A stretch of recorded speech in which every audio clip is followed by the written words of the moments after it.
the prostate in your class the other day? No. All right. The prostate. Okay. All right. Then I'll get these back in order.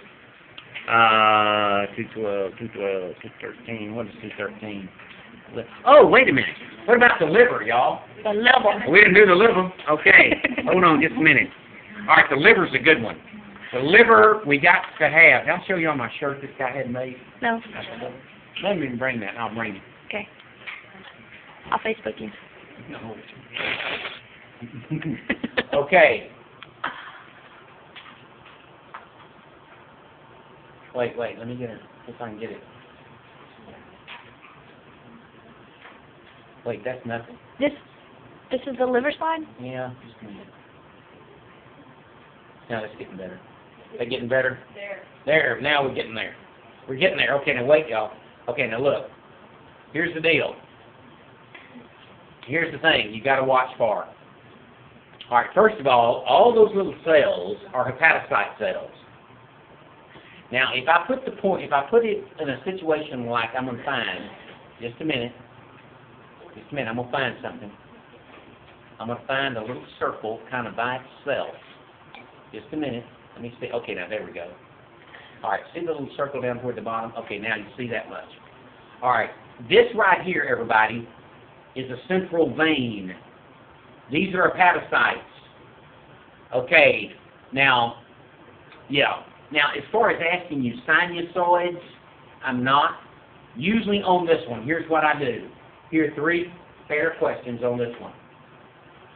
Identify the cell type, hepatocyte. Identify the structure, central vein. I'll have one circle by itself. You just call that central vein.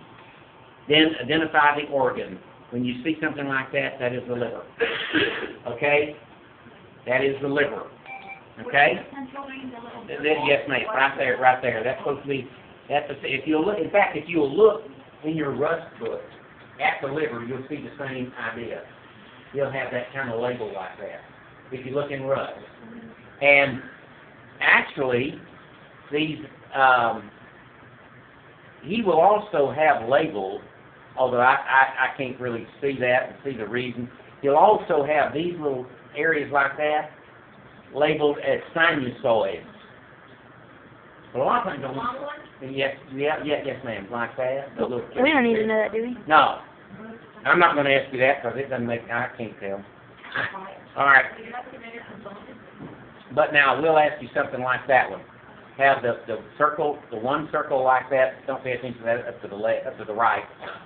Oh, I almost bumped that off of my elbow.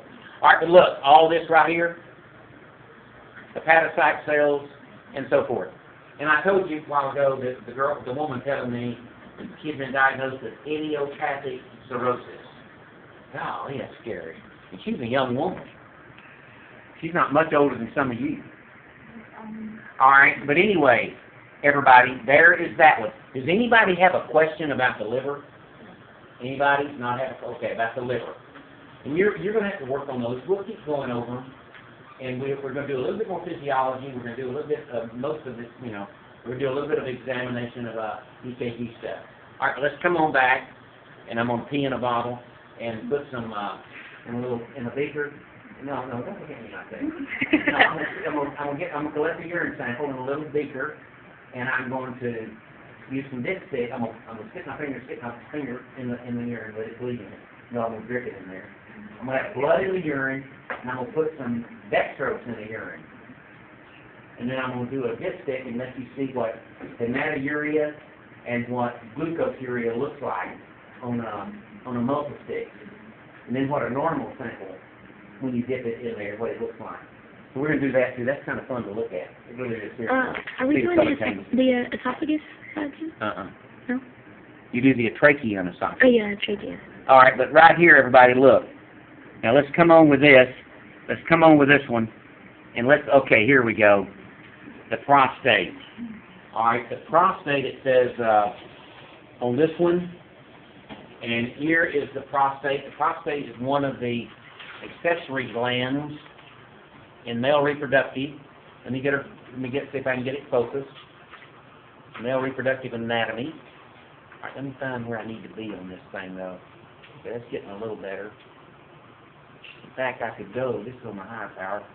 Let me wait a minute. Okay, there we go. Now that's more better. That works better on the lower power. Okay, now in the prostate gland, everybody, here's what I nearly always ask. In fact, you can think this is the first question on the test. Identify the structure right there.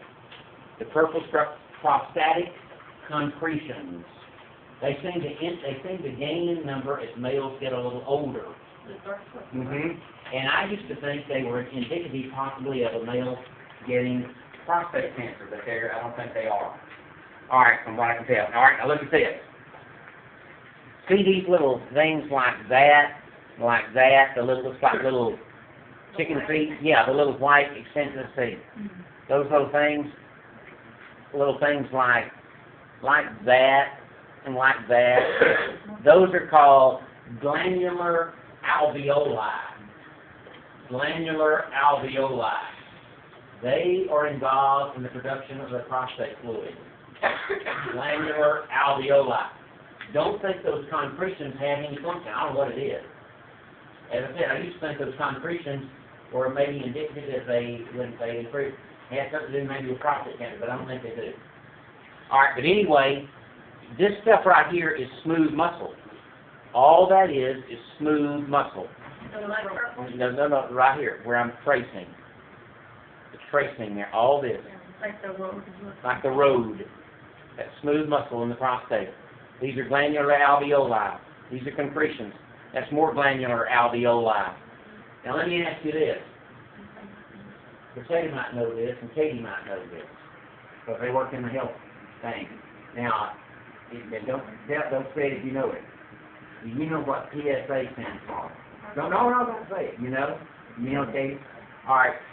In other words, it's called. It stands for prostate-specific antigen. Now that's a very easy test. All it involves is taking a blood sample. And in medical lab stuff, the blood analysis, they can do that while they do HDLs and LDLs and all this kind of stuff. They get PSA.